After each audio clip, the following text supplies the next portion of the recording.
Hello chums, and welcome to Setups for Simpletons. I've created an entire series dedicated to explaining Gran Turismo 7's quirky and sometimes unforgiving tuning system, but sometimes it's nice to just copy someone else's homework and be done with it.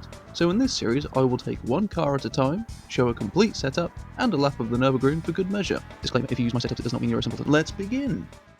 Yes, I know there's an update full of engine swaps, but I retested this old Golf a week ago, so here it is. I featured the Quattro Golf Mk1 on the Taming A Monster series quite a while ago, and I didn't feel like I did the car justice, so I had another go at the setup.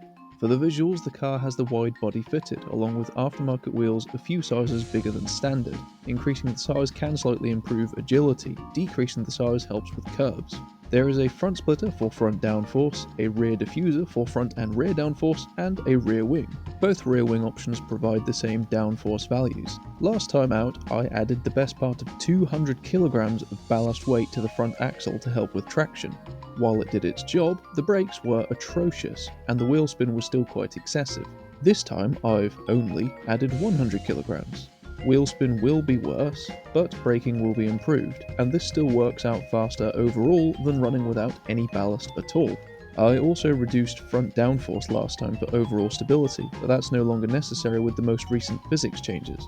For the transmission, I've tried to stretch out first gear fairly dramatically, since this car will wheel spin so much that it could render the first two gears useless with a more conventional gear ratio setup. This is a very cool combo, classic Mk1 Golf and a 5-cylinder engine, style and sound. And we all know that everything is cooler with a 5-cylinder engine. This particular one is a bit overkill though, and to be honest it doesn't sound anywhere close to as good as the real thing, which was much angrier. The Mk1 Golf does have the advantage of the rear diffuser, which makes high-speed cornering much better than you'd expect, but it's not exactly going to match the Hyundai Elantra from my last setup video. The Golf has two main downfalls. One is obviously the wheel spin. The car is simply too light to handle 800 horsepower, but you can't add too much weight because the other downfall is the brakes, which are already pretty underwhelming. Adding 100 kilograms as I have here makes them even worse, and with the full 200 kilograms I ran last time, they were atrocious. Without any ballast though, the car will wheel spin more or less right up to its top speed, and it'll take a fair while to get there as a result. Finding the balance between adding enough weight to improve traction, but not too much to ruin the braking, is the main priority with this setup. Beyond that, the car is fairly simple to drive. Brake early, and be careful with throttle inputs on corner exit.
In the end, I managed a 6 minutes 34, which is only 4 seconds faster than my previous attempt.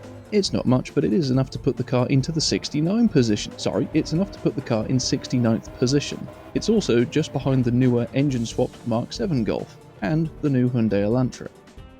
So, that was my new setup for the Quattro Golf. I hope it helped. Don't worry though, next time I will cover some of the new engine swaps. Thank you very much for watching. Please do like, subscribe, and punch me in the bell so that you get notified of my future uploads.